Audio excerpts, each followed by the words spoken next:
আমি ফ্রেশ হয়ে খেয়ে বিছানায় গায়ে লিয়ে দিতে কখন যে ঘুমিয়ে যাই বলতেও পারি না। তবে আমার ঘুম ভাঙে ফোনের আওয়াজে। চোখ কসলাতে কসলাতে বিছানার এক পাশে রাখা ফোনটা হাতে নিয়ে রিসিভ করতেই ওপর পাশ থেকে কেউ বলে ওঠে, মিস্টার আকাশ, আমি তনু বলছি। শোন, আমি তোকে মেসেজ করে একটা বাড়ির ঠিকানা পাঠিয়েছি, তুই জলদি সেই বাড়ির নিচে এসে আমার জন্য অপেক্ষা কর। আমি মিনিট 10 পর নিচে নামছি, তারপর আমরা কয়েকজন বান্ধবী মিলে শপিং করব, আর তুইও আমাদের সঙ্গে যাবি আমাদের জিনিসপত্রগুলো ক্যারি করতে। তনুর কথা শুনে আকাশের মাথা গরম হয়ে যায়, কারণ এমনিতেই বেচারা ঘুম থেকে ফোন দিয়ে উঠিয়েছে, তার উপরে তনু তাকে ঘরের পোষা চাকরের মতো ব্যাগ ক্যারি করার জন্য বলছে। আকাশের ইচ্ছা করছে ফোনের মধ্যে গিয়ে ঢুকে গিয়ে তনুকে কষে একটা থাপ্পড় লাগাতে। তবে আকাশ নিজের রাগকে তনুর সামনে প্রকাশ করে না, নিজেকে স্বাভাবিক রেখে শান্ত গলায় বলে, ম্যাডাম, আমি আসতে পারবো না, কারণ এখন কোনো অফিস টাইম না যে আমি আপনার কাজ করব। আর আপনি আমাকে যেই কাজের কথা বলছেন সেটা একদম আপনার ব্যক্তিগত। ম্যাডাম, আমি আপনার অফিসের অ্যাসিস্ট্যান্ট, অফিসের কাজ ছাড়া আপনার ব্যক্তিগত কোনো কাজ আমি করব না। তনু বলল, দেখ, আমার কথা অমান্য করে নিজের বিপদ ডেকে আনিস না। তুই ভালো করেই জানিস আমার কথা অমান্য করলে তোর জন্যই ক্ষতি হবে, তাই ভালোই ভালোই বলছি 10 মিনিটের মধ্যে আমার লোকেশনে এসে হাজির হ। ফোন রাখলাম। তনু আকাশকে আর কথা বলার সুযোগ না দিয়ে ফোন কেটে দেয়। এইদিকে আকাশের মেজাজ আগের চেয়ে আরো বেশি গরম হয়ে যায়। তবে আকাশের কিছুই করার নেই, সে যদি এখন তনুর কথা না শুনে তাহলে সেটা শোধ তনু অফিসের মধ্যে তুলবে। তাই আকাশ তনুর কথা মতো গায়ে অন্য আর একটা শার্ট লাগিয়ে তনুর পাঠানোর ঠিকানায় চলে যায়। তারপর সেখানে গিয়ে দাঁড়িয়ে দাঁড়িয়ে তনুর জন্য অপেক্ষা করতে থাকে। কিছুক্ষণ পর তনু বাড়ি থেকে নিচে নেমে আকাশের কাছে আসে। তনু যেই বাড়ি থেকে নিচে নেমেছে সেটা তনুর নিজের বাড়ি, আর আকাশ এটা তনুর সাথে ফোনে কথা বলার অবস্থায় বুঝে গিয়েছে। তনু আকাশের কাছে আসার পর গ্যারেজ থেকে নিজের গাড়ি বের করে আকাশকে নিয়ে শপিং মলের উদ্দেশ্যে রওনা হয়েছে। তনু নিজেই গাড়ি ড্রাইভ করছে, আর আকাশ তার পাশের সিটে চুপচাপ করে বসে আছে। কিছুক্ষণ গাড়ি করে যাত্রা করার পর আকাশ আর তনু শপিং মলে গিয়ে পৌঁছায়। শপিং মলের সামনে তনুর ফ্রেন্ডরা দাঁড়িয়ে তনুর জন্য বহু আগ থেকেই অপেক্ষা করছে। তনু শপিং মলে পৌঁছে নিজের বান্ধবীদের সাথে দেখা করে তাদেরকে নিয়ে শপিং মলে ঢোকে, আর আকাশকে তার পিছনে পিছনে যেতে বলে। তনু আর তার বান্ধবীরা শপিং মলে ঘুরে ঘুরে অনেক শপিং করে। তনু নিজের ক্রয়কৃত জিনিসগুলো সব আকাশের হাতে ধরিয়ে দেয়। তবে তনুর বান্ধবীরা যখন তাদের ক্রয়কৃত জিনিস আকাশের হাতে দিতে যাবে ক্যারি করার জন্য, তখন জিনিসটা তনুর কেমন যেন গায়ে লাগে। তাই সে সবাইকে বলে নিজের জিনিস নিজেকে ক্যারি করতে, আর তার জিনিসগুলোই খালি সে আকাশের হাতে দেয়। এরপর শপিং শেষ করে যে যার মতো বিদায় নিয়ে বাড়ি চলে যায়, আর তনু আকাশকে নিয়ে গাড়ি করে নিজের বাড়ির সামনে এসে পৌঁছায়। বাড়ির সামনে পৌঁছানোর পর গাড়ি সাইড করে তনু আকাশকে বলে শপিং ব্যাগগুলো বাসা অবধি পৌঁছে দিতে। আকাশ কোনো কথাবার্তা ছাড়া চুপচাপ তনুর কথা মেনে জিনিসগুলো সঙ্গে নিয়ে তনুর পিছনে পিছনে যেতে থাকে। তনুর বাড়ির দরজার সামনে পৌঁছে দরজার কলিং বেল বাজাতেই তনুর মা এসে দরজা খুলে দেয়। তারপর তনু আকাশের হাত থেকে শপিং ব্যাগগুলো নিয়ে ঘরে প্রবেশ করে আকাশকে বলে, হয়েছে, এবার তুই বাড়ি চলে যা। আকাশ তনুর কথা শুনে চলে আসতেই ধরবে, তখনই তনুর মা ঘরের ভিতর থেকে তনুকে ধাক্কা দিয়ে দরজার বাইরে বের করে দেয়। ওয়ানেক্স হচ্ছে সবচেয়ে বিশ্বস্ত বুকমেকার, যা পিএইচডি এবং সিরিয়া অ্যাপের অফিসিয়াল পার্টনার। এই অ্যাপসে আপনি cricket, football, tennis live match দেখতে এবং তাদের স্কোর ভবিষ্যৎবাণী করে সহজেই অর্থ উপার্জন করতে পারবেন। সেই সাথে BMW গাড়ি, আইফোন, ল্যাপটপ এবং আরও অনেক নগদ পুরস্কার জেতারও সুযোগ রয়েছে। এই অ্যাপটিতে আপনি crush crystal, under and over 21 ইত্যাদি গেম খেলে সহজেই আয় করতে পারবেন। আপনি বিকাশ, নগদ, রকেট ব্যাংক, ক্রিপ্টো, পেপল এবং অন্যান্য সহজ পদ্ধতির মাধ্যমে সহজেই আপনার জেতা টাকা তুলতে পারবেন। এখানে আপনি 24 ঘন্টায় 7 দিন গ্রাহক সহায়তা পাবেন। তাই এখনই পিন কমেন্টের লিঙ্ক ব্যবহার করে রেজিস্ট্রেশন করুন, অথবা গুগলে ওয়ানেক্স সার্চ লিখে রেজিস্ট্রেশন করুন। আর হ্যাঁ, রেজিস্ট্রেশনের সময় আমার প্রোমো কোড VODA7 ব্যবহার করে প্রথমবার ডিপোজিটে 20,000 টাকা পর্যন্ত পান। এরপর আকাশের হাত ধরে টেনে তাদের ঘরের ভিতরে নিয়ে গিয়ে দরজা বন্ধ করে দেয়। তনু পুরোপুরি অবাক হয়ে যায় তার মায়ের এমন আচরণে। তনু বুঝে উঠতে পারছে না কি ঘটছে তনুর সাথে। সবকিছু কেমন যেন মাথার উপর দিয়ে যাচ্ছে তনুর। বোকার মতো কিছুটার সময় দরজার বাইরে আশ্চর্য হয়ে দাঁড়িয়ে থাকে তনু, কিন্তু সে তারপরও কোনো আগামাথা বুঝে উঠতে পারে না। তাই সে দরজায় বাড়ি দিয়ে নিজের মাকে চেঁচিয়ে বলে ওঠে, মা, এটা কি হলো? তুমি আমার দরজার বাইরে বের করে দিয়ে দরজা বন্ধ করলে কেন? তনুর মা তনুর চেঁচানি শুনে আকাশকে সোফায় বসিয়ে দিয়ে তিনি দরজার সামনে আসে। এরপর মেয়ের প্রশ্নের প্রতি উত্তরে ঘরের ভিতর থেকে বলে ওঠে, কি হলো সেটা তো তুই নিজেই দেখতে পেলি। তোকে দরজার বাইরে বের করে দিয়েছি, আর আমার এমনটা করতে ইচ্ছে হয়েছে তাই আমি এমনটা করেছি। তনু বলল, মা দেখো, আমার প্রচন্ড রাগ উঠছে, দরজা খোলো। তনুর মা বলল, দরজা খোলা যাবে না, তুই বাইরেই দাঁড়িয়ে থাক। তনুর মায়ের কথা শুনে রাগে তনুর সারা শরীর কটকট করতে থাকে। মেজাজ পুরো চূড়ায় গিয়ে পৌঁছেছে তনুর। আগের বারের চাইতে গলার সাউন্ড আরো বড় করে দরজায় লাগাতার বাড়ি দিয়ে বলে। তনু বলল, মা দরজা খোলো, আমার কিন্তু প্রচন্ড মেজাজ খারাপ হচ্ছে, এবার কিন্তু ভয়ানক কিছু ঘটবে বলে দিলাম। তনুর মা এবার দরজা খুলে দেয়। দরজা খুলতেই তনু হাতে থাকা শপিং ব্যাগগুলো হাত থেকে নিচে ছুড়ে দেয়। তনু বলল, মা সমস্যাটা কোন জায়গায় তোমার? তুমি আমাকে ঘরের বাইরে বের করে দিয়ে ওই অকর্মার ঢেকিটাকে ভিতরে ঢুকিয়েছো, এর কারণ কি? তনুর মা বলল, কারণ হলো তুই আকাশকে বাসা অব্দি এনে তাকে বাসায় ঢুকতে না বলে চলে যেতে বলেছিস।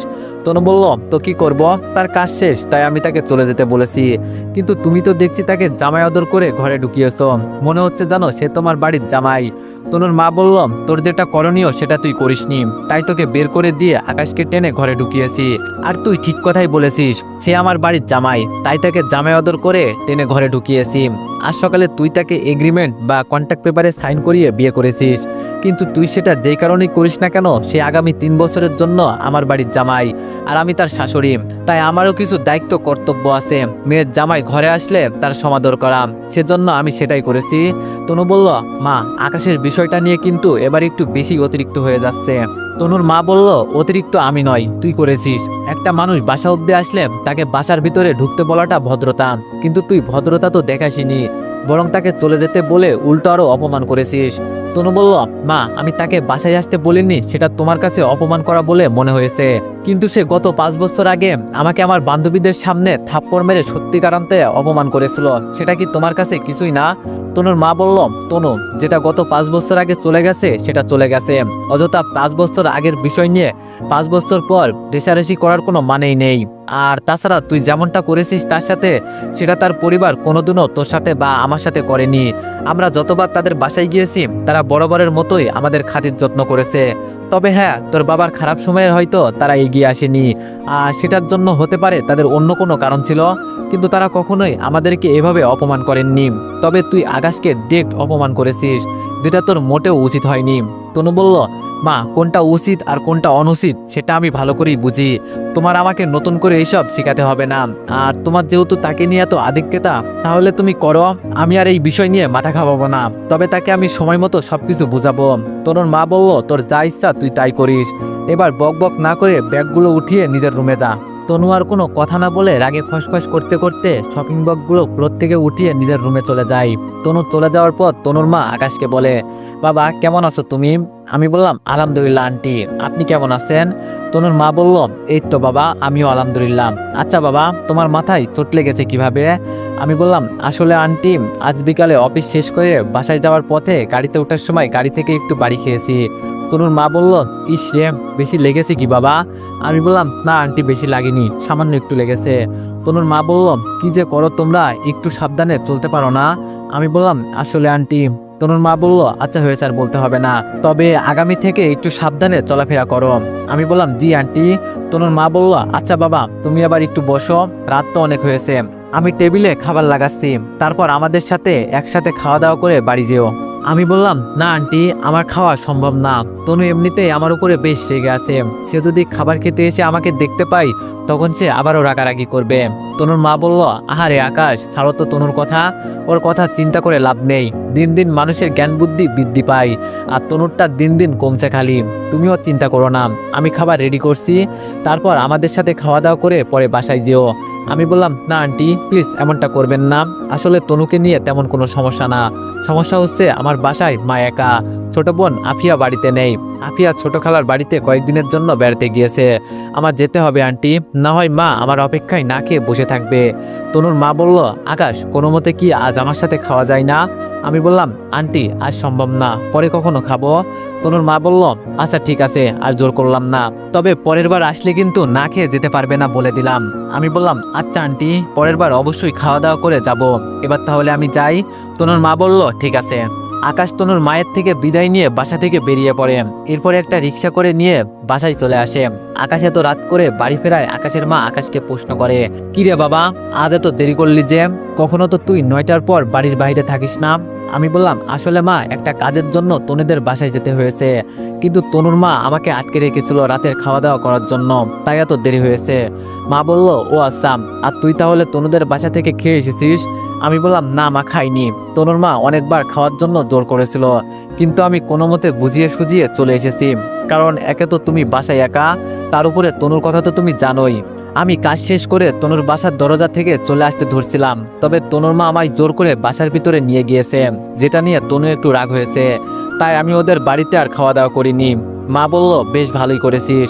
সেই মেয়ে সাপের 5 পা দেখেছে, সময় হলে তার হুঁশ ঠিকানায় ফিরে আসবে। আমি বললাম, আচ্ছা মা, এখন এইসব বাদ দাও আর খাবার রেডি করো। মা বলল, খাবার সেই বহু আগেই আমি রেডি করে রেখেছি, তুই ফ্রেশ হয়ে আয়, তারপর দুইজন খেয়ে নিব। আমি বললাম, ঠিক আছে। আকাশ ফ্রেশ হতে চলে যায়। কিছুক্ষণ পর ফ্রেশ হয়ে এসে মায়ের সাথে একসঙ্গে বসে খাওয়া দাওয়া করে রুমে গিয়ে ঘুমিয়ে পড়ার উদ্দেশ্যে শুয়ে পড়ে। রাত কেটে যায়।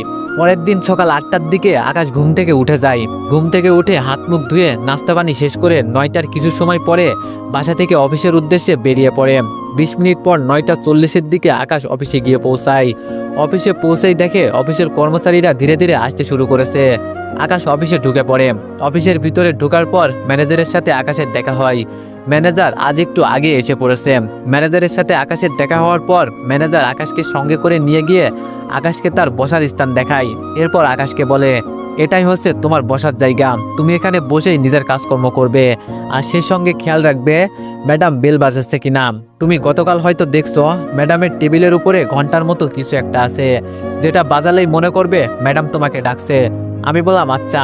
ম্যানেজার বলল, এবার তাহলে থাকো, আমি ওই দিকটাতে গেলাম। ম্যানেজার আকাশকে তার বসার জায়গা